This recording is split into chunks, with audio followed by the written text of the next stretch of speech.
Figured. I just want to make sure. Okay, it is 5 o'clock and calling the special meeting to order. The purpose of the meeting is to discuss Board Policy 1610 and Board Policy 1800 OE1 regarding equity, diversity, and inclusion. I appreciate everyone attending on fairly short notice. As you all know, we've had a challenging week and a half or so with the murder of George Floyd, bringing once again to the forefront of our attention of the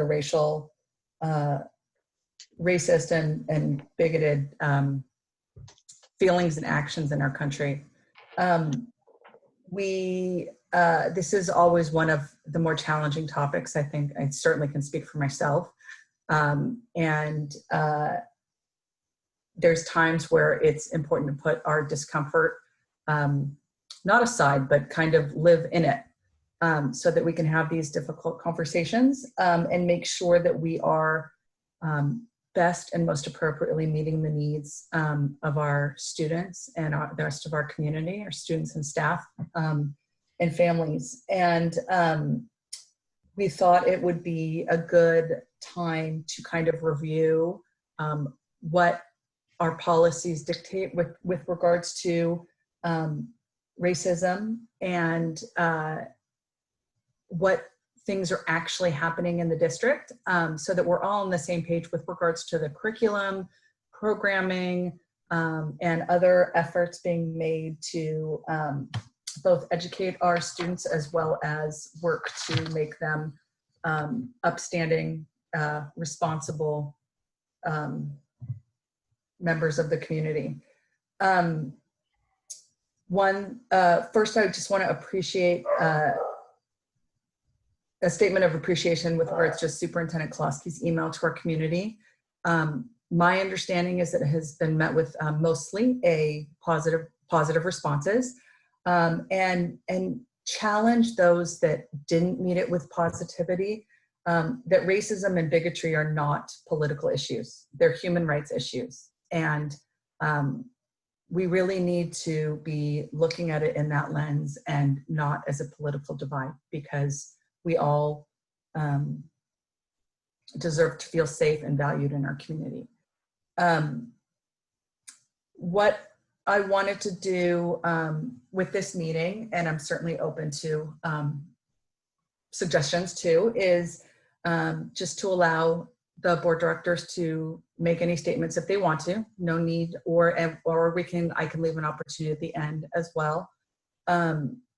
I think it would be beneficial for us to review Board Policy 1610, and I have asked Director D'Souza, who was instrumental in creating and writing that board policy back in 2015, I think, and has worked on the Superintendent's Diversity Committee up until the last year or so. And so has been in the middle of watching that grow. And I thought a historical perspective of where that group started and where we are now, and where it was when he left it, would be beneficial. I've asked Director Janini Upton to give us a somewhat more complete update with regards to what the Superintendent's Equity Advisory Committee has been working on for the last year or two. I think that'll benefit us all to hear. And I've asked our learning services team, well, through Superintendent Klosky, I asked Superintendent Klosky for the opportunity to review Fundamental 7 and the report that we did on March 12th of this year, knowing that that was the day that we were heading into this COVID nightmare. That was it was somewhat, unfortunately, more of a cursory look at Fundamental 7. And I know that the Learning Services team spent a lot of time preparing the documents. That's why I sent an email just a couple hours ago. I realized it wasn't a lot of time to ask everyone to review that report. So it's in the forefront of our minds. as we're able to, I think it's hard to determine next steps without knowing exactly what it is, where we've been, where we are with regards to programs and curriculum. So unless someone has any suggestions or proposals of something they feel like is missing, I want to go, and I'm looking for, I'm not seeing any hands. I want to go through board directors and see if anyone, just give me a signal if you'd like to make a statement before we begin. And seeing none. Our student reps, is there anything you guys want to initially say? I will give an opportunity to everybody at the end too. Well, I guess one thing that I wanted to bring up is, I don't know if you guys have received it yet, but there was I guess, I'm trying to think petition's the right word, but a community kind of letter directed towards the board and the superintendent. It's collected like 1,300 signatures, I think, when I last checked, kind of asking and detailing a comprehensive plan within our school district to support these policies and be actively anti-racist. So I don't know if that has been sent out or something we could currently discuss on the agenda, or if it's a later date, or how we would address that. But we did all receive it earlier today. I think some of us might have seen it sooner than that. And that really, a lot of the things that letter addresses and questions are how I kind of came up with how I thought it would be good to proceed today. A lot of the requests in the letter, I think, are things that are already happening. And I think it's really important that our community knows everything that's happening. Doesn't mean we don't have a lot of work to do and to continue to do and grow, but we initially need to start at where are we and what's been happening. So very much appreciate that letter. I'm looking forward to seeing the responses that, I think it was literally emailed to us like 10 minutes ago. I mean, we saw it earlier in the day as a preview and saw it about 10 minutes, or I received it 10 minutes ago. I honestly haven't even opened that email yet, but a lot of what is in there is formed the path I would want it to take today. So thank you for bringing that to our attention. We've gotten other emails and responses about different programs, about different speakers or curriculum or things, and those are all things that I hope will be subject of discussion today. So we'll start with David, if you would just talk about board policy 1610, and I know that you co-wrote it and came from the diversity committee from years past. So if you could just give us your historical perspective on that, that would be great. Sure. Thank you very much, Deborah, for setting this meeting up. I think it's very timely and a great opportunity to talk about what the Mercer Island School District and the school board has been doing with respect to diversity and equity. I'll start out by reading what our Fundamental 7 is. It's very, very succinct. To foster and embrace diversity, inclusiveness, and equity with a focus on respect and acceptance of every student. So it's a pretty succinct policy, and it took us a long time to get here. As Mark Twain said, I would have written you a shorter letter if I had more time. We got it this short when we started in 2014, actually. A group of about 20 to 25 people, staff, and community members brought together by the original, at the time, Superintendent Gary Plano, to think about the growing diversity within our school community. We were moving from about 10% non-Caucasian to about 30% non-Caucasian. And how do we, as a community, embrace that and internalize what it means to us as was changing? So this group of people got together in early 2014 and worked throughout in private conversations, really, as you point out, Deborah, this is a very hard discussion to have. And it did take a long time for this group to gel, to develop trust, to be able to share the adversity they had experienced, their life experiences, both outside and inside Mercer Island, the schools, the workplace, where people came from originally in the different countries, all kind of brought together to talk about this and formulate a plan moving forward that would allow our students and our staff to understand diversity and embrace all these differences better. It did result in Fundamental 7 being created and finally adopted by the board in December 2015, about 2 years after we started, about a year and a half after we started. The board then went about creating metrics around it. The metrics were really focused on equity-related metrics. How are we being equitable to all the different groups and understanding the changes that are in front of us? To really action on this, diversity teams were created at each of the 6 schools.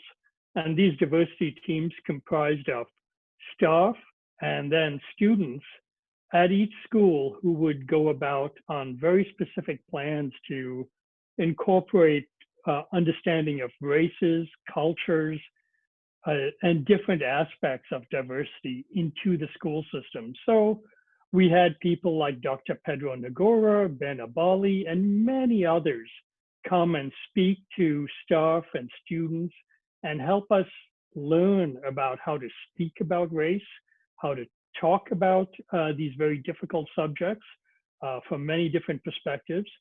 It was clear it was unfair to just have the most racially diverse of us be the leaders and be the talkers about this, but to make everybody be able to speak about this, about these subjects.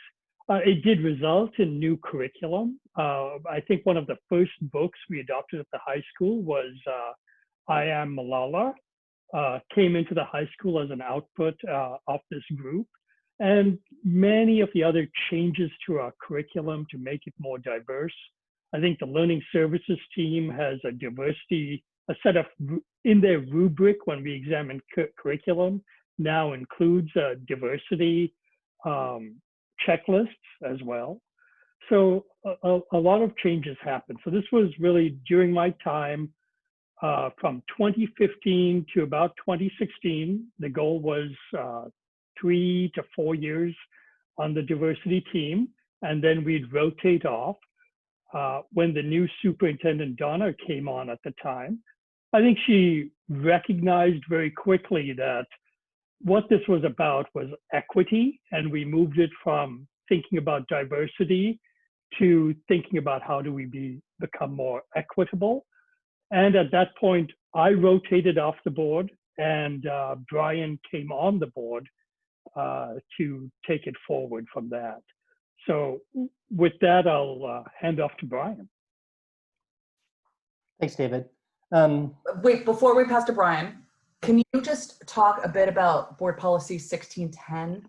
Because I was reviewing that today, and it is chock full of lots of much more specifics than, and then we'll move to Brian. That was a perfect segue. Yeah, I'm not, is there any particular details of 1610 you'd I think it was more, you know, how did it come about, and questioning and wanting to make that part of the discussion today is it time for that to have a fresh look?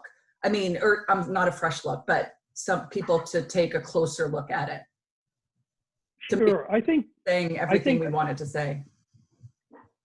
Yeah, I think it would be fair to get Brian's update first, and then talk a little bit more about the details and think about what a fresh look would be on that policy. I think I will say one of the challenges we faced with the policy is it it has expanded to be diversity in many different forms, when clearly there's still a huge amount of issues around race that are taking place today and kind of repeatedly so. And I think some of those might be interesting to talk about as well. All right, thank you. Brian? Sure. So right after being elected and sworn in 2017, I was put forth to join the Superintendent's Equity Advisory Council. And that was still under the charter, its original charter through Dr. Plano. So at the end of that year, I sat with Superintendent Kolosky and we really worked with administrative teams and leadership teams to figure out where we were, what was happening within that council, and where to move forward under the guidance of a new superintendent. So then in 2018-19, members rolled off, new members came on, and 2018-19 school year, the superintendent really guided the council to redefine its why. Why was it there? How did it do its work? What is the definition? And so they were able to create new language around the charter, the intentions and what the work was. And that was a lot of really intentional work that happened throughout 18-19. And that fed into just last year, 2019-2020.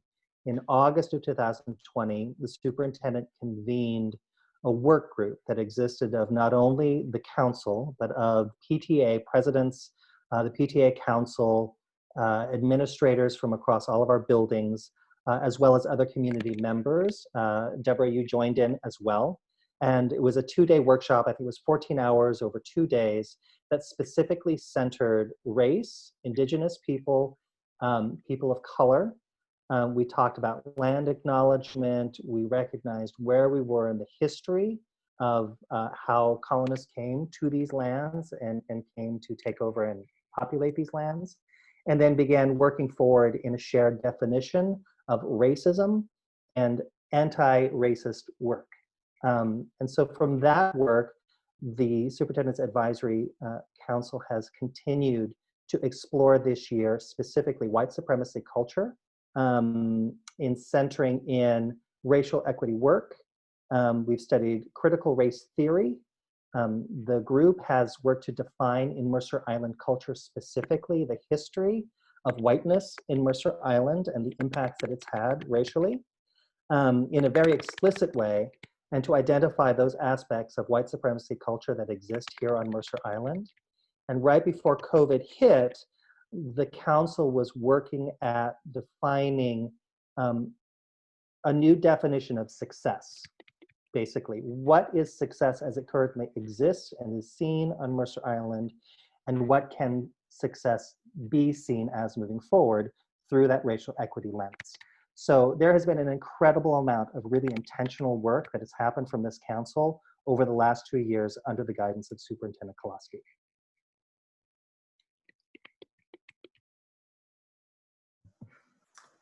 Thank you for that. Does anyone have anything to add on 1610 or Fundamental 7 at this point, or I'll leave it to Superintendent Kolosky and her Learning Services team to basically do another review of Fundamental 7. Brian? I would just want to add, there are other policies peppered throughout, not only board policies, procedural policies, and one of those that was kind of addressed in the letter we received, it's mentioned in 1610, but it exists elsewhere, and that's in board policy 5010, which is expressly the non-discrimination and affirmative action workforce diversification and inclusion plan, which very specifically looks at populations in the surrounding area of employable areas, our workforce that's made up here within Mercer Island, and what is able to happen within legal constraints of what can happen and can't happen. So this 1610 is one policy that defines racism and defines these aspects very clearly. But there are other policies scattered throughout the district that are also doing this racial equity work. Thank you. And I actually purposefully left that out today due to, well, our limited time for today, but also I really wanted to focus on our students. And while those policies are tremendously important for staff and the diversity of our staff, I wanted to focus on the education of our students for today's conversation. But understanding that there are many, many policies and laws that we follow, and understanding that those are all a part of this full conversation. So Dawn, Maggie, time? Yeah, I just wanted to ask, like, I know we're doing here kind of a big overview, like what has been done so far, where are we at now? When will be our next opportunity to really kind of like dig into 1610 and tinker with it if we want to do that? So you know, I wanted to kind of see where we went today, and what natural questions and concerns came up. My thinking, just in the back of your head, my initial thinking, because I knew where I was going today and no one else did, was that we decide whether or not we want to have a committee of the board take a deeper look at 1610, and then bring back any suggestions, modifications, proposals to the board. We can talk about whether or not the board wants to make a statement right now about things, and we can talk about kind of where do we go from here, like what are our next steps. I mean, we have committees that do the advisory committee that does this work. We have the school groups that do this work. So that's where my head is at, that kind of at the end of all of these information giving moments, that we then just decide, you know, we can't obviously do everything, and our leadership team is tremendously tasked right now, but that in no way undermines the fact that our country is in a crisis and people are dying and being killed unnecessarily. So we can't let this go without making sure that we're doing the best that we can for our students, understanding that, you know, we're coming up on, well, there's just limitations, but trying to figure out where we want to go from here. Thank you. Donna? So as Deborah mentioned, when she and I were discussing the intent for today's meeting, I brought up Fundamental 7 and 1610, and certainly the letter that people are being surveyed on, and mentioned, you know, that's all in the monitoring reports. It's right there in Fundamental 7, and both of us, you know, it seems like time is just flying, and I said, and Deborah said, did we do it this year? I said, yes, we did. And I'm looking at board docs, and I said, it was on March 12th. And the big aha then was, oh my gosh, we had so many other major things happening on March 12th. And so we both tried to reflect on the meeting a little bit and went, right, you know, we do have a whole ton of qualitative pieces in this monitoring report that we normally have our site administrators come and present. And we didn't, because we were getting ready to close. And so I thought it might be worth it to throw it up again, talk about some of the things.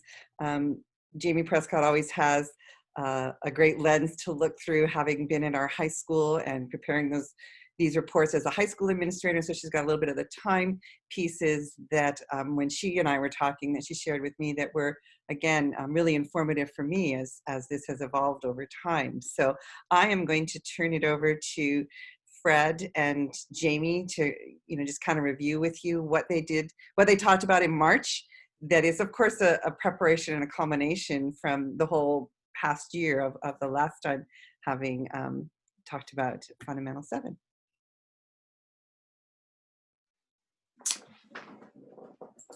Good evening, and thanks for allowing the opportunity to join in on the conversation, given the tremendous opportunity we all have to really lean into this conversation.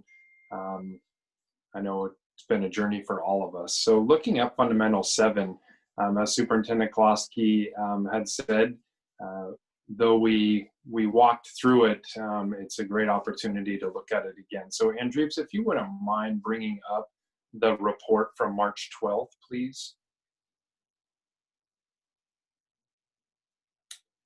Great. And Jamie, no rehearsal here, so jump in wherever you would like as we go through it. What we always provide for you here on page 1 is just the general overview of the racial and ethnic breakdown of our school district. And so you can kind of take a look at, historical trends and what we've noticed. But the one that we started to take a look at, if you keep scrolling down, Andrews, the one that we've started to really look at, which I think begins to paint a clearer picture of a trend that we're seeing in our district, is a comparison between our current kindergartners and first graders with the 11th and 12th graders who are exiting our system. And a board, I think 2 or 3 boards prior to yours, had been inquiring about how we might be able to look at this. And so we've been looking at this over time. And the 2 areas that have seen the most dramatic change are the bottom 2 rows. And that is students who identify as white. You can see our students who are kindergartners and first graders do not, there's a large difference between them, those who identify as white in 11th and 12th grade. And that's consistent across. And you can see that actually that gap is even widening there. And then the group then that is gaining in number are our students who identify as 2 or more races. So I get to see the picture of our community as houses turn over and new families are moving in, who are our new students who are coming through. And we can start to see that we are seeing demographic changes in our district. The next area of our report that we look at is an ELL survey that we give to all ELL families every other year. And we're looking at, this is a survey, it's offered in 36 different languages. And really we're looking for perceptual data around our families who speak multiple languages in their home, with English not necessarily being the first or primary language, but rather they have another first language that they speak. And so we had seen numbers, the first time we administered it, we saw, was just a baseline year. The following time we administered, we saw some slight declines. And interestingly, we saw some increases. We've already started taking a look, so I'm going to bird walk for just a moment. We've started to take a look at our new EES data, which is coming in now, and you'll get your first look at it in the Fundamental 5 report next week. But we were interested in 2 particular changes for the positive and one that for the negative. And I'd like to share those with you just verbally if I can. The first is in this year's EES, the question that asks, communication or materials I receive from school are in a language that I can understand. We had a percent positive change of 29.7%. In other words, we in previous administrations of the assessment, 67% of the families who would have answered had said that they agree or strongly agree, and that's at 97% now. Now we need to look at the demographic breakdown on that to get a full picture, but if I weigh that back against what our EL families were telling us this year, I think we are doing a better job trying to get information to our families in a way that they can understand it best and meaningfully participate. The other one that was a positive change for us, if I can pull that one up myself, is this school proactively addresses issues of diversity, being race, ethnic, culture, gender, and sexual orientation. And this was a staff and student piece, but the staff piece went from 42% positive to 68% positive from perception there. The one that we are scratching our head on is, and we need to pay close attention to, is this school proactively, and this is a staff question, this school proactively addresses issues excuse me, the school proactively addresses issues of diversity. I cannot find here. The school has activities to celebrate different cultures. Here it is. The percent positive went from 71% to 51%. And so we're already looking at data again that isn't in the Fundamental 7 report now because it's fresh data, but these are examples of things we're already starting to pull out. And in fact, Nova Williams and I met with the practitioners from the Center for Educational Effectiveness who conduct the surveys just yesterday, and we're going over some of these numbers. So by and large, we have some things that are, areas of celebration, but certainly areas where we can continue to grow. But our EL families, we are seeing a positive trend with those families. If we can go down then to the highly capable demographic distribution, I'll turn it over to Jamie and leave with just this. The area that we had the most concern with historically as a school district in students who were identified as highly capable was really an issue between genders. And at one time we were seeing 2.5, close to 3 to 1 boys qualifying to girls. And so we made some very intentional shifts there to try to close that gap and pay a lot more attention to that. So Jamie, I'll turn it over to you. So one of the things that we're looking at now, and it is the next task of the highly capable advisory group, is our identification processes and determining, reflecting on how we are currently determining identification, because it is meeting the, for the most part, we've got gender distribution, but we also know that there are 6 different areas in which a student might demonstrate talents of being gifted. And we really look at cognitive abilities and we look at academic achievement.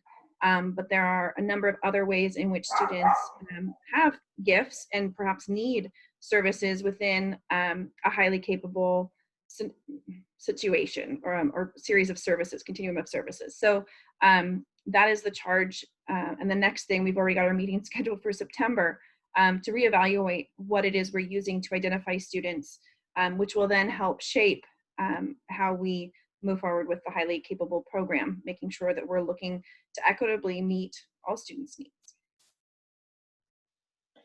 And Jamie, do you want to keep going on academic course access on that component? Sure. Andrews, could you scroll down a little bit? Sorry, keep going.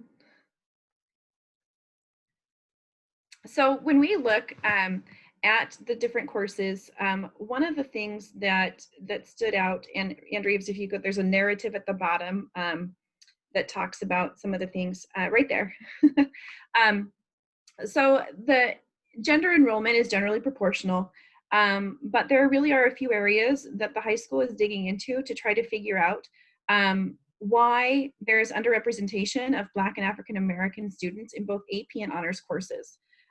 If you look historically, it has been that way, and they have tried some things to try to encourage students to reach out individually to students because they want all students to access any rigor that they want to. But they're definitely continuing to look at how to remove any barriers for access to courses on the AP or honors track.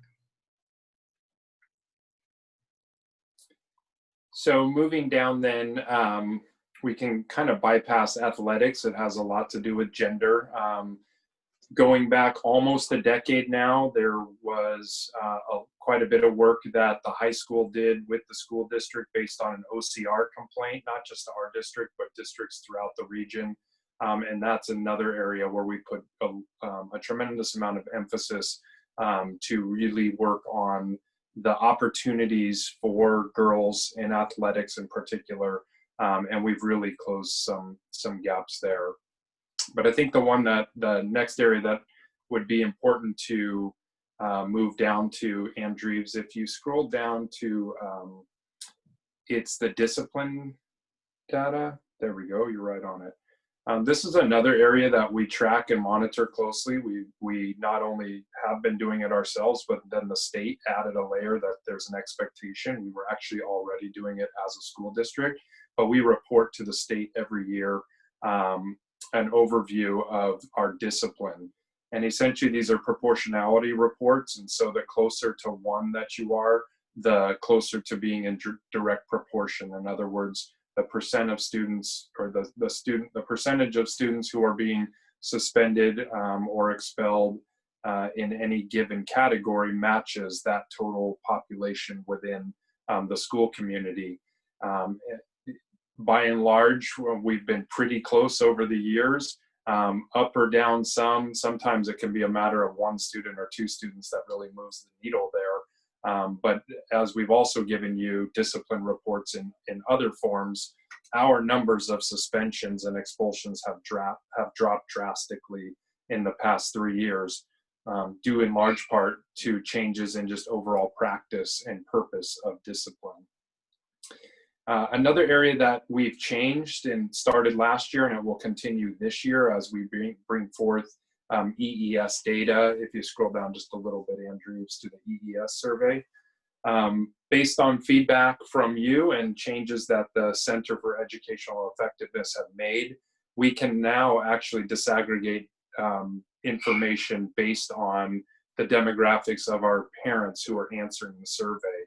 And so you can see here, this is an example of where in the past we couldn't necessarily see and get a picture of how, if we're asking parents to say that school has activities that celebrate different cultures, how is that being perceived by different cultures, by different races, ethnicities? And so we can now start to see how that works. I know that we publish on percent positives, and so all of these are those who agree or strongly agree.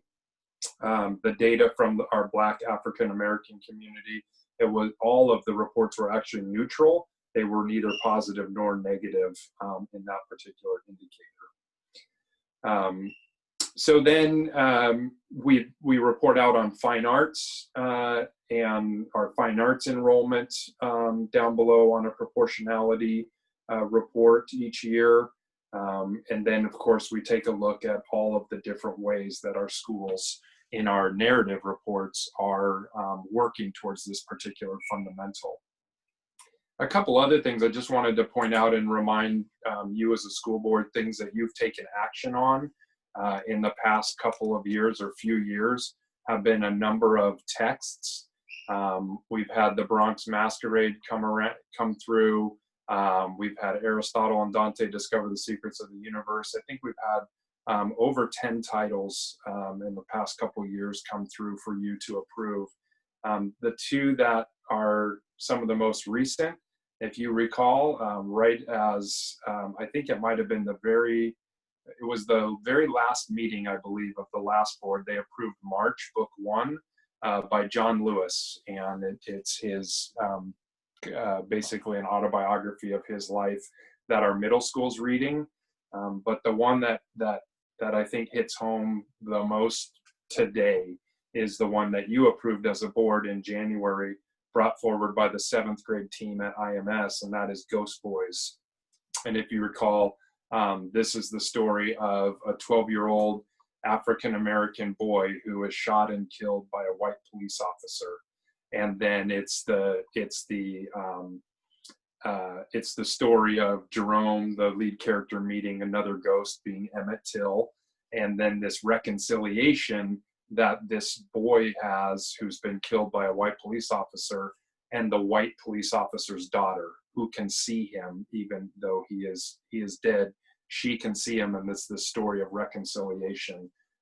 These are examples, I think, of what our schools are attempting to continue to strive towards in terms of bringing perspectives and to the article or to the letter that Paul, you had referenced, thinking about ways that we can continue to bring forward texts and bring forward opportunities for students. I don't think there's any disagreement there with the teachers and educators in this school district.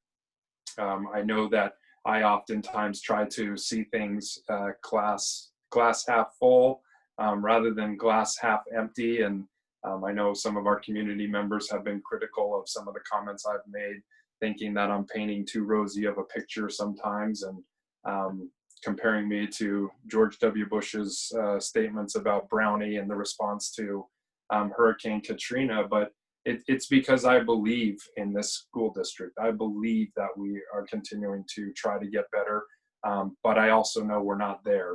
We are reading articles, as Director Janini Upton said, around white supremacy culture and whose culture has capital with our groups. We're reading them with our leadership team, and so we've got a long way to go. We know we have examples of racism and bias and inequities in our system, and we're not going to shy away from those. But we could take any questions that you have based on that, but that's just a recap of the report that we had given you in March.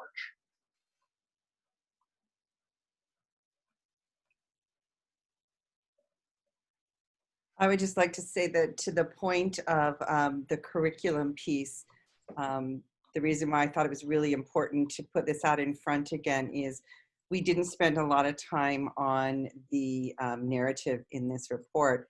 And this is where the work in equity and frankly anti-racism is embedded.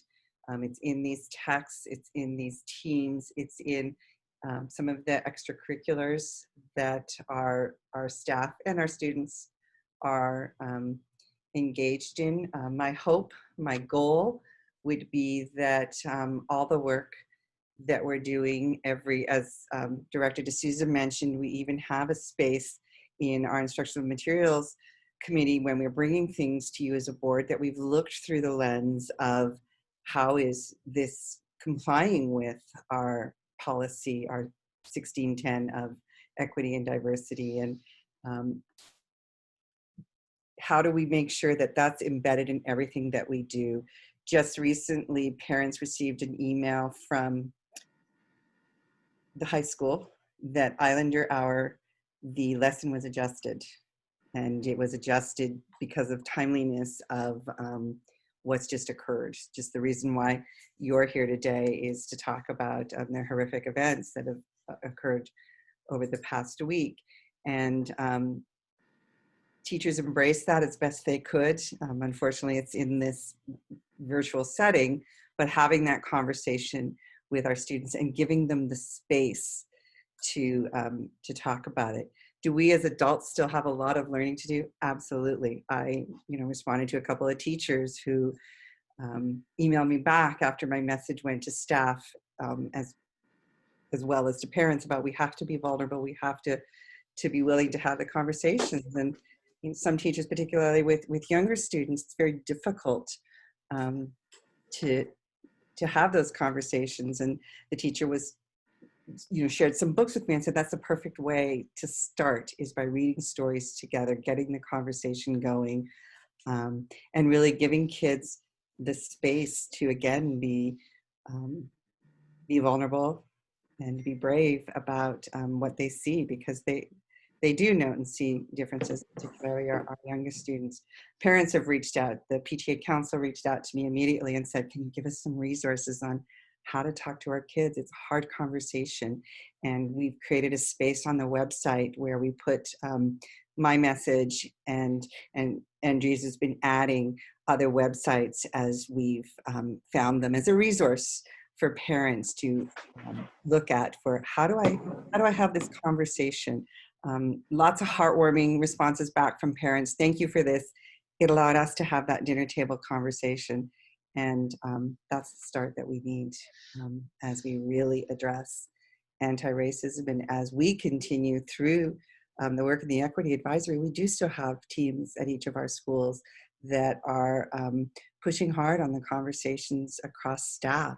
And it's not just our instructional staff. We push hard on this conversation across all of our employees.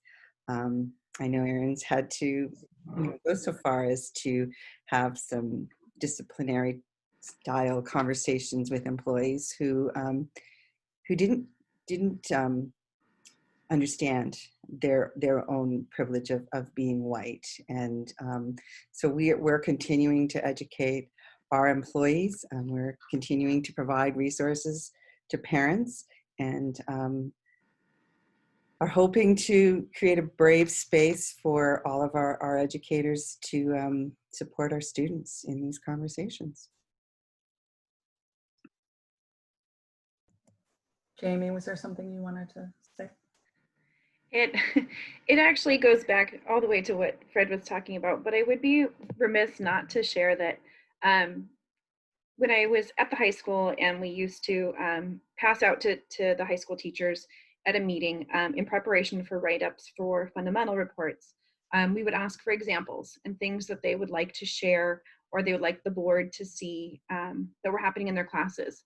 And without a doubt, Fundamental 7 was always the fundamental where we got the most examples, the most excited responses, some with great discrete lessons or units that they were doing that they were really excited about that fit within Fundamental 7.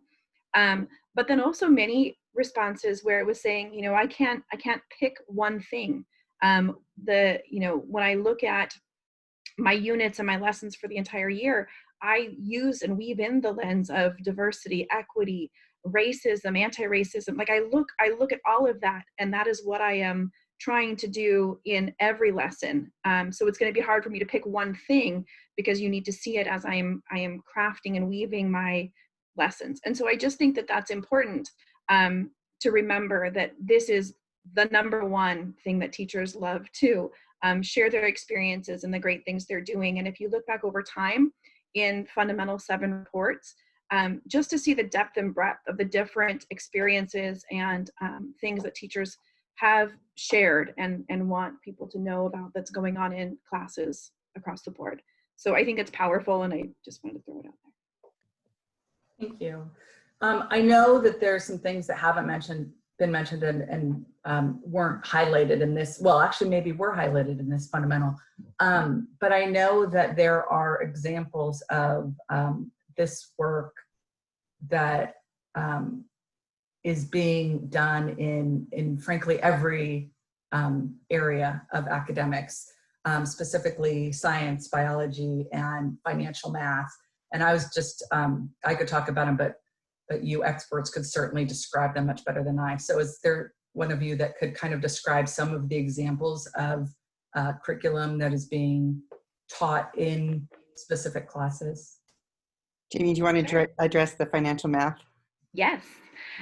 So in the financial math, one of the lenses for the entire course is really looking at the systems that we have in place and who benefits in the systems we have, and things to think about that compound things. So when you look at credit, when you look at opportunities, when you look at wages, when you look at the disproportionality of earning potential in different areas of the country in different sectors based on federal demographic data. And so I think it's really taking things beyond looking at, you know, how do I balance a checkbook? It's really looking at how have we as a country, as a system, like how have we set up things that are creating inequities? How do we overcome those? How do we deal with those and address them? So I think that's a really powerful example of math really looking at social justice issues and trying to weave those not in a particular unit. It really is the lens with which they're looking at math in general. I think one of the areas that we have to continue, and we've started to do it, but keep leaning into, and that is the true student perspective. We know we have students who have shared and have expressed that they feel that sense of racism in terms of people watching them when they're walking in and around the community, that it's not easy to be a student of color, particularly African American or Black, in our community on Mercer Island. Some families have shared as they've left that they just could never feel comfortable in the community Others have said, you know, we've stayed. At times it's uncomfortable, but we've stayed, and it's continued to offer a great experience for our students. And so I think that student voice that, you know, you've brought to the school board, that we've continued. I think we were talking in our last board meeting about the value and fundamental 6 around the student voice. But, you know, that's where we're going to continue to learn the most. And that's where it's going to matter or not, is, do our students feel comfortable? Are they seeing themselves in literature and being talked about? But, you know, those forms of systemic isms, whether or not that's racism or others, we know that we have to continue to push against that. And that's really, Director Janini Upton was talking about the SEAC statement. And the purpose statement reads, finally amended down to, we afford each student the opportunity to participate in inclusive environments and engage as their whole authentic self, socially, emotionally, and academically. We embrace the ongoing urgent need to address racial inequalities and all forms of discrimination, privilege, prejudice, and bias in our schools and community. We commit to personal and collective action through raising awareness of systemic inequities and dismantling barriers inherent in our schools, district, and surrounding systems. It took us quite a long time to get there, but we wouldn't have a statement in there if we didn't have some of these, and we have to do better. We all know that. I think there's some great highlights of strides we've made in my 11 years in this community. But, you know, we're in this together, and it is about being anti-racist, not bias or whatnot. So, Brian. And then wait, before you start, Paul and Meghana, my question to you guys after this is, how are we doing and what can we do better? So just ponder that. And Brian, it's all you. Yeah, so we've had the privilege of facilitators with us all year through the SEEK, and that's through the Puget Sound Educational Services District. And they worked really hard. I don't know that I really stated this clearly enough. They worked really hard with us to understand that race is a taproot that runs down the center of all of the work that we do in equity and around diversity and inclusion. That whether it's an issue of poverty, gender expression, sexual expression, any sort of thing that you can imagine. Once race is added to that, it makes it much deeper and much more complicated. And so while we look at all the different isms, as Dr. Rundle pointed out, we understand as a group, as a council, that race is the taproot at the center of all of it. And so it's race and is how we frame things. And so I can't be explicit enough that for the last 2 years, for the group, that race has been absolutely center in all discussions.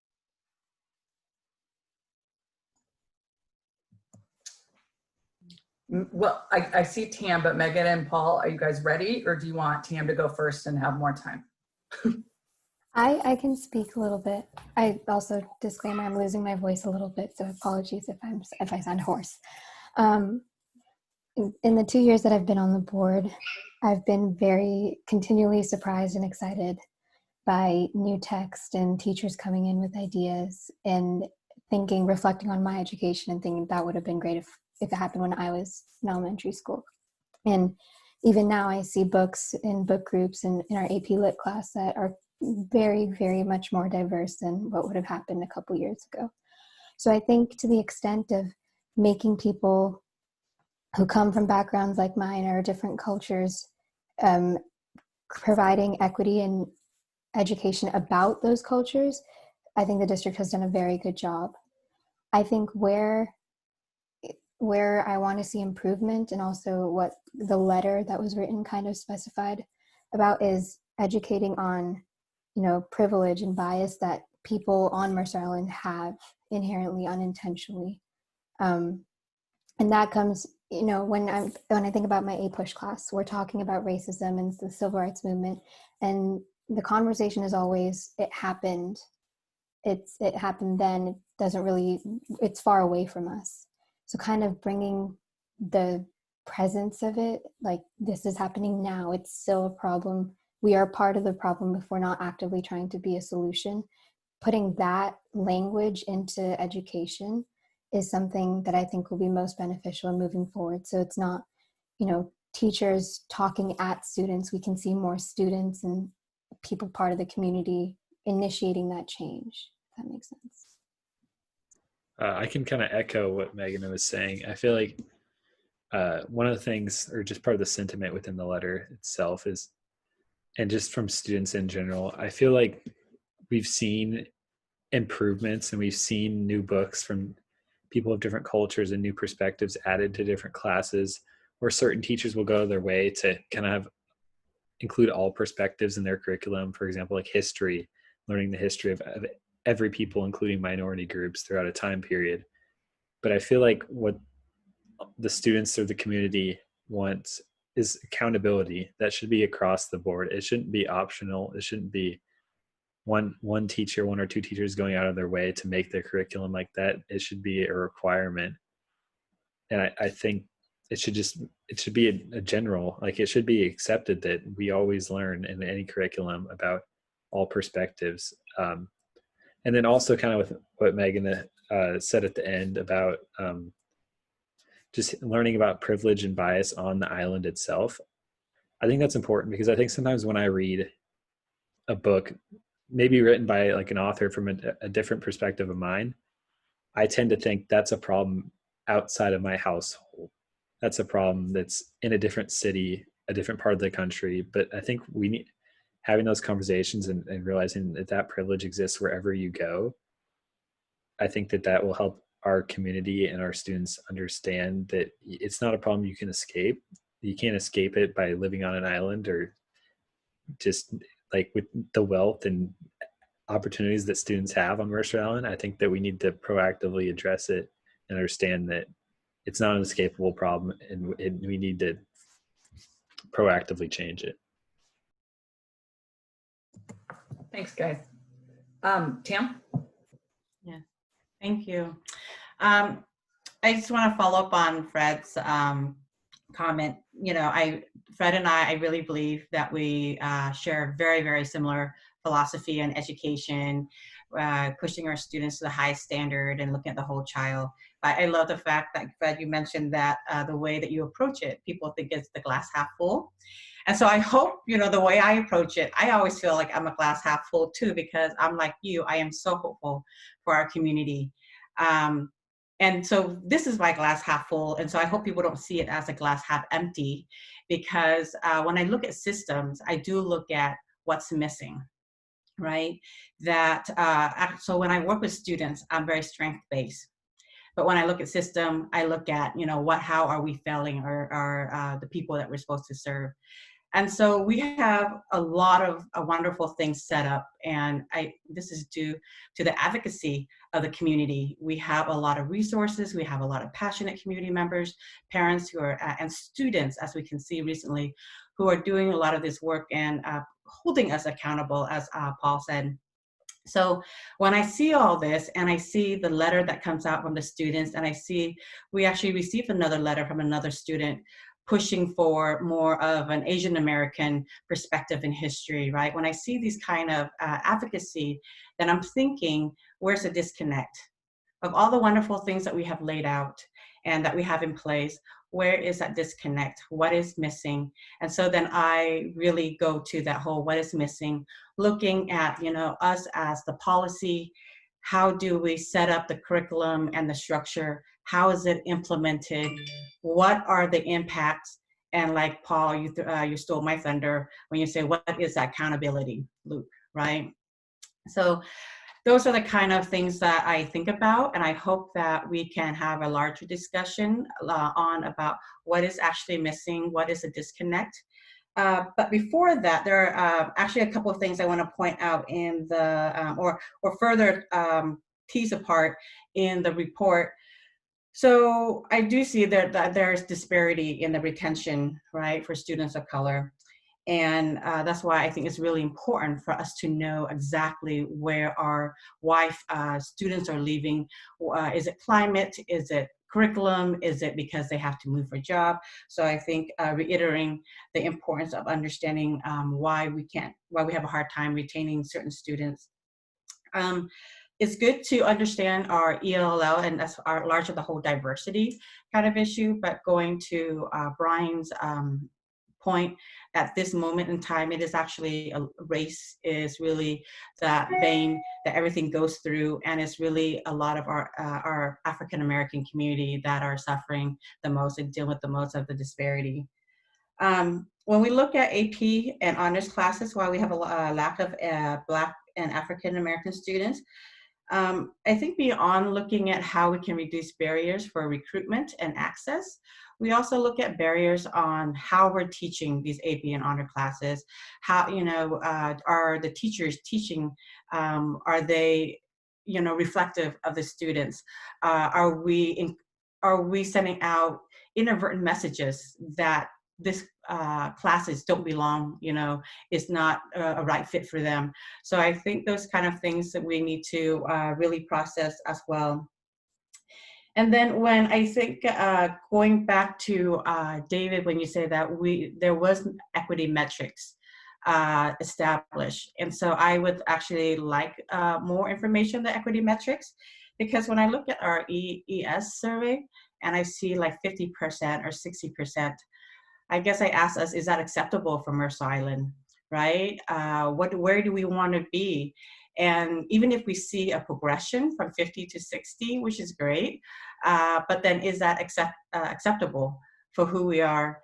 And so when we talk about the metrics, if we're at an 80, are we pushing for an 85 next year and then a 90? So I think those kind of metrics also help us to prioritize a lot of our efforts and funding into certain things when we have those clear metrics. But hopefully we have a conversation more on, beside from all the wonderful stuff we're doing, what is missing and where is that disconnect where students feel like they have to do this advocacy, right? Because we provide it, but they're not feeling it or they're not getting it. So I'll stop there. Fred, go ahead. Just to that point, Director Din, I know that you and other board members have also asked the data sets we provide are always in comparison to us year over year, and you've also been curious about what does it look like in other communities who also take the survey. And so again, Nova Williams and I are meeting with two of the representatives from the CEE the second week of June. Well, I guess that's next week, coming up, and we will be looking at ways we can get access to that information and sharing it with the superintendent. And then she'll be probably talking to you as a board on how you'd like to see some of that information. But as you mentioned, kind of what does it mean for us? It got me a reminder that you had also asked for that. So we're working on that as well so that we can not only see what's acceptable for us, but what does that also mean in the context of other schools that look like ours, but also all schools who take the survey. So we're an hour into our hour-and-a-half meeting, and I really want to respect everyone's time. And I want to pose a question, and then I want to move on to, I thought Tam's remarks were perfect for what's next. What's our next step? The question that I struggle with, and I don't know the answer, it's a question, is how do we do, first of all, is it appropriate to talk about racism, anti-racism, absent from inclusionary practices? And if so, I mean, I wonder, when I read the letter from our students, and I've been reading articles and watching the news and listening to speakers last week, the strong message seems to be we need to be focused on anti-racism and calling it what it is, and we can't move forward without understanding our past. To me, that's very different from inclusion. not different, I mean, they're related, but it's different. It's a different thing. And so just in keeping that question in mind, unless you think I'm way off base in that, I'd like to hear from directors in terms of next steps. Could be, does the board think it's appropriate to, or appropriate to address the community on this issue? Do we respond, how do we respond to the students and the other emails we've received? Do we want to create a subcommittee to review 1610, which is likely the first step to make sure that we're including the right things in our curriculum, and anything, those are what's popping into my head. So whatever, and just to go from there, and feel free to make any suggestions. Maggie Tai? So I do think it would be great to create a subcommittee to take a look at 1610. If I'm sure other people are interested as well, I'd definitely be interested in serving on that subcommittee. I think it's very comprehensive board policy, but I think that as a nation, we're in just a little bit different of a place now than we were when it was originally written and the other times that it's been revised. And I feel like the language could be kind of firmed up a little bit and made a little more specific. And I'd love to explore that. So that's one thing that I'd be very supportive of. As far as addressing the community, we certainly can do that, and I certainly would support doing that. But I think the much more important question is, what do we actually do? Like, what changes are we going to make to our policies? What changes is the district going to be able to make to kind of try and address this stuff like at the root? Like, it's so, we have such an important role to play in educating kids. And I really think Meghana's statement was very dead on, that we do an amazing job of teaching kids about the civil rights movement as a historical thing that occurred, half a century ago.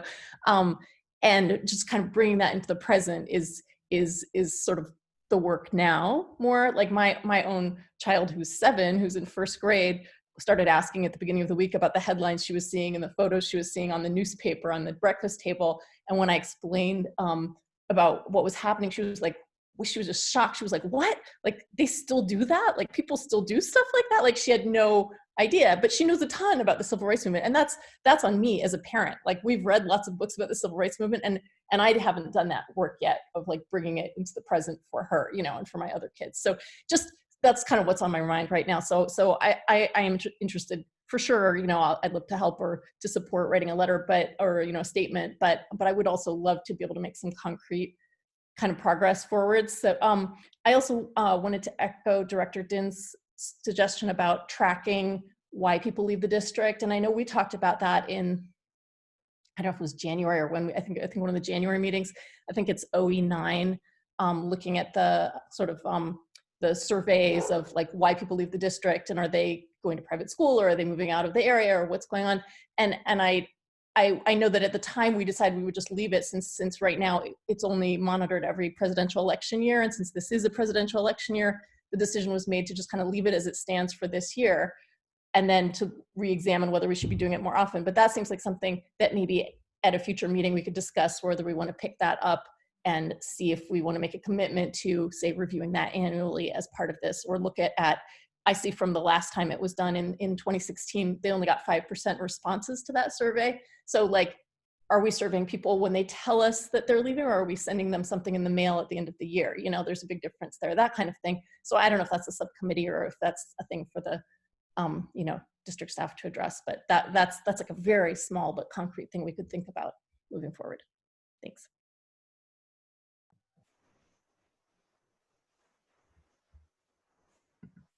Anyone?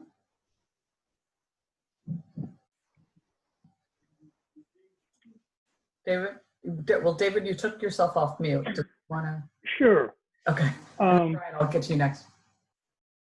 I think I've been talking to people on both sides of the aisle about this, and it's pretty clear this has turned into a very political topic as well. And it's there's something to be said for education going back to first principles around topics like this. And how do we, New York Times had the 1691 Project and talked about the history of slavery. And, even in math, talking about the compound interest loss because your grandparents couldn't buy the same house as your African-American grandparents couldn't buy the same house as a Caucasian person could. Those are very fundamental things that help lead you to understanding kind of what's happening today. And I do wonder, how much we think about that as a school district is those fundamental principles and allowing people to make their opinions around this on their own and come to the same conclusions. It's interesting that we jump to the answer very quickly, whether it's Black Lives Matter beliefs and all that type of thing. And I think that's a very liberal philosophy, which I'm all in for too. But I having participated in, I grew up in South Dakota. I participate in my daughter's horse riding, and there's a very different perspective. And having gone bike riding across the flyover state, so to speak, there's a very different perspective that comes in, and that's very entrenched. And it's very hard to dislodge with an immediate, this is the answer type of thing. And I do wonder how much education has in terms of going back to 1691 Project, world history, that, gets people to more fundamentals that allow them to formulate their opinions. Brian? Thank you. I've had a couple of thoughts leading up over the week, and one of our directors sent out kind of a blanket question to everyone on the board. And so I guess I kind of wanted to start there. I think there were some good questions in that. And it's something that we couldn't discuss until now, which is I kind of reached out and pinged you, Deborah, and said, oh, so will we be having that special meeting? So first, I want to caution us as a board about using blanket letters to each other. I think there's a cooling effect when that happens, because it kind of stops us from having conversations. I might have reached out more readily to the superintendent or to President Lurie to discuss it, but now because this kind of thing is floating out nebulous because it's been sent to everyone, I suddenly become a little bit more awkward about that. So I absolutely think that as individual board members, we should reach out to the superintendent anytime we have a question for clarification, or to our president, specifically with a question about that, or to whichever board member you trust or you think is going to have a good answer for you. Because if you include more than the two of you, we've potentially violated OPMA, and that's where my concern is on that. So I just kind of want to address that in the beginning. But one of the questions that came up through that is, how do we communicate in a time of crisis as a board? How do we advocate in a time of crisis and need, in a time of community unrest? And the thing is, it's really difficult for us as a five, as a board, to communicate readily in that, because our work is slow, it's deliberate. So I want to encourage that. I believe within our policies, and I think this is a good discussion point to have for future. I think that we have empowered our president or their designee to speak very explicitly on behalf of the board, and certainly using any language that we have explicitly stated as a board. And so I think in instances where we have a crisis or an immediate moment of concern within our community, I really think that if you have something that you need to share with the president, certainly reach out in that direction one way, and that we look to our president to speak on behalf of the board in the immediate. And then to call to order work groups or designees, or however that works, when we can meet as a board to create work groups. So I think maybe looking at those policies to really flesh that out as a norm, or how that works, so we have a mutual understanding, will be beneficial. And again, this has been a really awkward year. So Tam and Maggie Tai, that onboarding just hasn't been there. We haven't been able to meet and create that. So I think for all of us, I wish that we were further down that path. So I kind of want to put that out at the beginning. And then as I began looking at what are some things that we could do moving forward as a board, intentionally as a board. And it becomes really difficult for us to do anything as a board, because if there are more than 2 of us, we have quorum, and now we fall into all of these laws about OPMA and all of that. But we do have options for study sessions and linkage sessions. There's always the possibility, and as terrifying as this would sound to anyone, and I'm going to acknowledge that, because at any one of these meetings, they're open to the public, and anyone can watch in and videotape and record, and it's there archived forever and ever. But there is an opportunity where we could direct part of the budget to enhance professional development and training specifically for the board through study sessions that deal with race explicitly, where we learn, the 5 of us together, along with the superintendent and administrative leadership, to share that interpersonal lexicon and vocabulary of what this looks like, and that we do it transparently and in full view of the public eye so that the public can learn with us. Another option of that, if it's not just the board, we could open up that study session so the public is with us in the room. They may not be a part of the discussion, but we're learning together. It could become a linkage session where we're working with specific groups within our community, whether it's the police force or youth and family services or the city council, the PTA council, the MIEA, any of these groups where we work in a linkage session and study and learn together in full view of the public. Or we could do it as a linkage session with the community, where the 5 of us are up front, the community is with us, we're all asking questions of the facilitator. Now, obviously, there's proprietary information. It would be difficult to find a facilitator who would be willing to do that in that environment. And this is not a conversation that is necessarily great in that environment.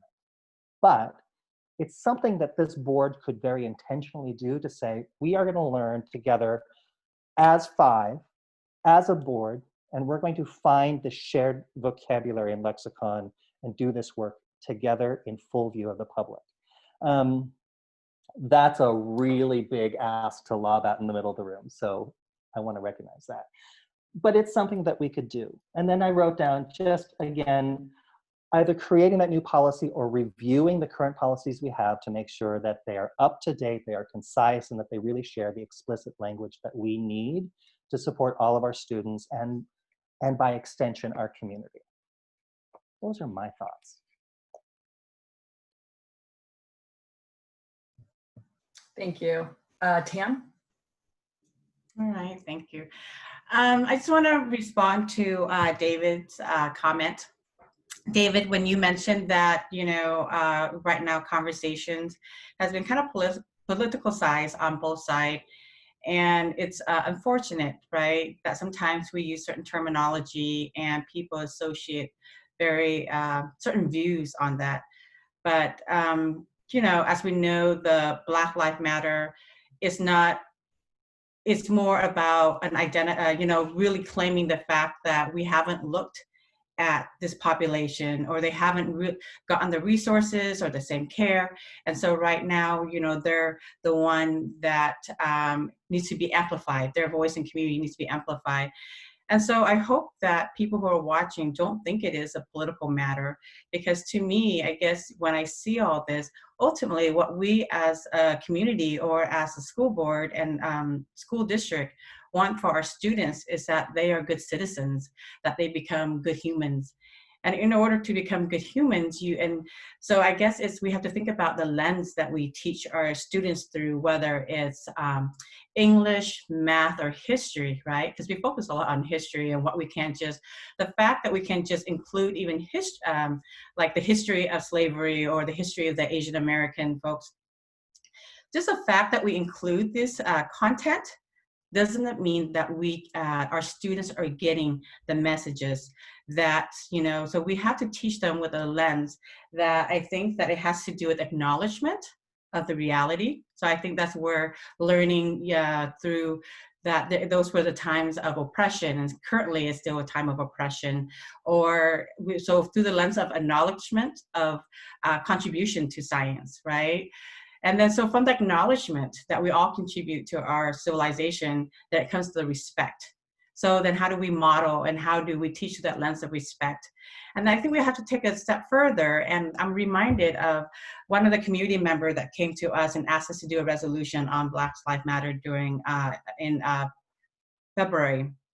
And what it got me to think about is that same like what was said is that we learn and we appreciate the past, but the Black Lives Matter movement is like the now, right? And so the third step, I think, is like through the lens of teaching our students to be really active change agent. And I think that's where the purpose comes in. And so how do they take their knowledge and to go out and be active change agent? And so if we teach them through this lens, it helps to add the contextual of just the content. And so as I'm trying to process what's missing, and maybe that's what's missing. It's just the lenses that we teach through. And so I hope that as we're talking about that, we don't get politicized, that we can all agree that through all of our change effort and through of the students' change effort is that they want to be good citizens, good human beings, because whatever we don't teach them today, and if they don't graduate from us, I guarantee you at the university level, the same things are happening. Students are making mistakes, and students are getting severely disciplined for making very racist, sexist jokes, right? And then when it comes out, when they go in the workforce, they will carry this out. And so I think it's really so important for us to make sure that they learn all this within our safety environment, that we can help guide them through this process.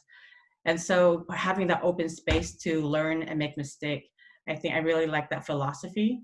And yeah, so I guess, when we talk about what kind of commitment we can do today, when I hear Maggie Tai, of all the things she's in work groups and things like that.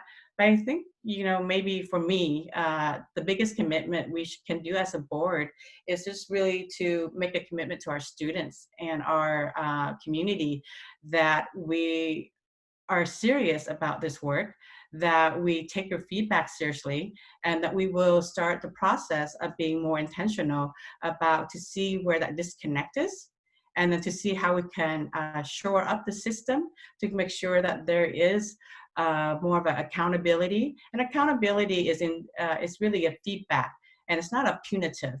It is so that you know what to expect from us, and we know what to deliver. So I think personally, I would like to make that commitment to the student and to our community.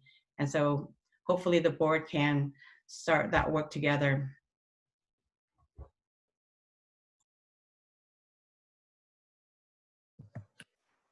I'm not sure I can summarize that. I'd love to hear from Maggie Tai, actually. I don't think you need to summarize. We did, but we could hear again. What specifically would you like to hear about? I'm happy to oblige. I think we've had a bunch of comments from where the board should go, from Brian, Tam, myself, at least. I'll omit the president for the moment, as she's being very neutral here. I'd love to hear your reaction to it.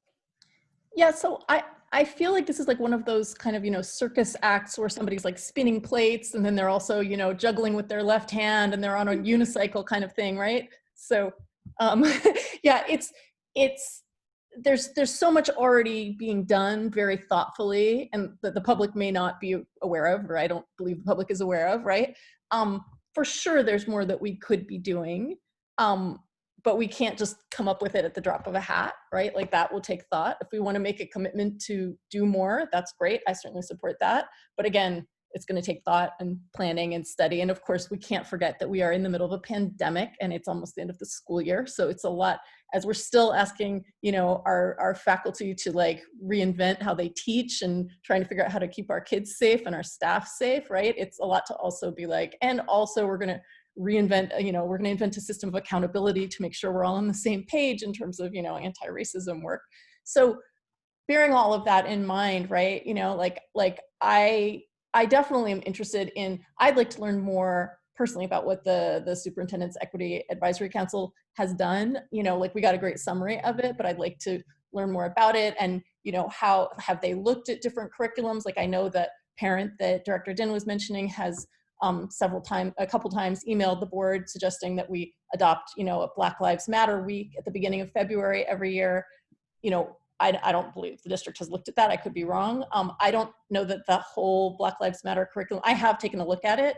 It might not be appropriate for every level of school here, but, you know, would we be interested in committing to a week of, you know, bringing our educating efforts on this, you know, on the topic of race into the present every year as part of Black History Month, like along with all the other things that are already being done?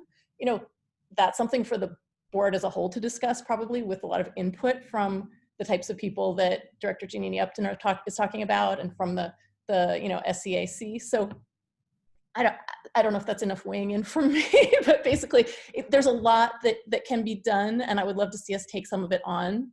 But again, we can't, you know, solve it all just like that, unfortunately. So the district did learn this winter, about the Black Lives Matter curriculum. Wasn't aware of it before. It's only been in existence for a couple of years, and is exploring it with the administrative teams at for the different schools, and how they might want to engage doing a more current lesson than historical lesson, as we've had in the past during Black African-American Black History Month. Yeah. Thank you. That's good to know. Thank you. Yes. So, I mean, nothing's been decided, but it is on the radar. As you said, all of these things are on the radar. And so it's really great to get perspectives of students, of former students, of parents, of people who are in the community who don't have children in the schools. But I wanted to go through this today, hopefully to assure our community that the work is being done. It's being done, doesn't mean it's done. And that we are learning every day and looking at new things and new perspectives every day. So watching the hour approach. So it sounds like there is interest in looking at Board Policy 1610 and as Director D'Souza said, Fundamental 7 is pretty darn specific, well, concise, which I think is good. But Board Policy 1610 and then the other ones that are impacted by that. I, as president, would like to nominate Maggie Tai, who expressed her interest, and then Brian as part of our representative on the Superintendent's Equity Advisory Committee. And in addition to the fact that Tam and David are currently on the committee for the mental health counselors, and don't want to overwhelm anyone, as these are both very big lifts. I would like to nominate the two of you to just take an initial look at how do we feel about what we have? Do we think there's something missing? Is there something we want to change? Do we need to add something to it? Do we want to take something away? Does it have the right focus? Does it not have the right focus? Just kind of all of those questions. And because of OPMA, we can't do it as a group other than a study session. So this is the way that it. I also think, and I know we need to address that. You guys didn't lose me, did you? Okay. Did you lose me? I lost you for like 10 seconds. Oh, okay, my something connection is doing something goofy. The other thing is I'm really intrigued by what Brian was saying in terms of involving the community. I think our focus really, I mean, as a board, we direct our superintendent to develop curriculum with her team according to our board policies and fundamentals, which I think is why our board needs to start with looking at our board policies and making sure that it's addressing what we want and need it to do. The other thing is, while we can certainly bring different programs to our leadership team's attention, I don't think it's necessarily up to the board to say you have to do this one. perhaps there might be an exception to that at some point. I don't know that we're there yet. I don't think anyone's really suggesting it either, but I don't think we're there yet. But what I think the board can do is learning.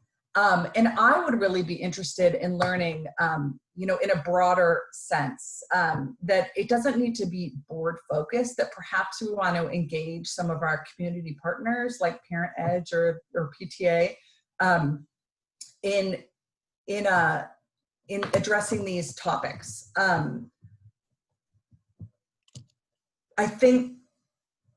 I just think that we all have so much to learn that I don't want it to be.